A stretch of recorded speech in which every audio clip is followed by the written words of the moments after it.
In today's video, I'm going to teach you how to optimize Make.com automations to save time. If you find this useful, consider subscribing and liking the video. Let's jump right in. The first step is to prepare our environment by opening a new browser tab and navigating to console.cloud.google.com. Once you're there, you'll want to click on the project drop-down at the top of the page, and you'll see an option that says New Project. Click that. Now, you'll need to give your project a recognizable name. This is important because it helps you identify it later on. Once you've named your project, go ahead and click on the Create button. After a brief moment, once your project is created, make sure to select this newly created project from the drop-down menu at the top. Next, we'll enable the Google Drive API. To do this, click on the top left navigation menu, which looks like 3 stacked lines, and then go to APIs and Services. From there, click on Library. In the search bar that appears, type Google Drive API. You'll see it pop up in the search results. Click on it, and then hit the Enable button. This will activate the API for your project and lay the groundwork for our automation. Now that we've enabled the API, it's time to configure the OAuth consent screen. On the left sidebar, under APIs and Services, find and select the OAuth consent screen. When prompted, choose External for your user type, and then click Create.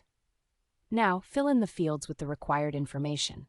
For the app name, you might want to use something like Make Connection.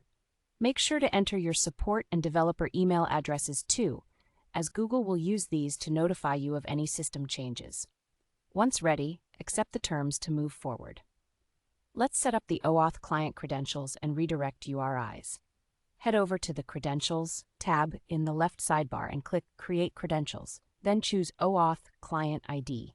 When you get to the Application Type drop-down, select Web Application. Now scroll down to the Authorize Redirect URIs section.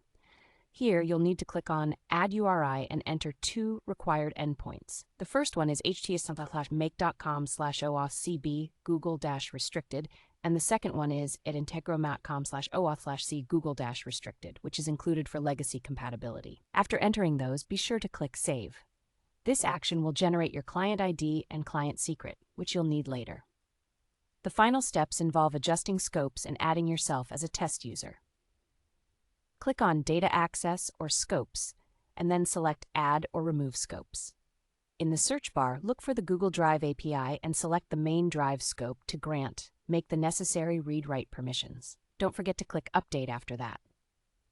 Finally, we need to navigate to Test Users. Here, click Add Users and enter your personal Google account email address. This will authorize your account to test and connect with the app within your Make.com workflow. And there you have it. With these steps, your Make.com automations will be optimized, helping you save time and run your workflows more efficiently. Thank you for watching, and remember to subscribe and like the video if you found this helpful.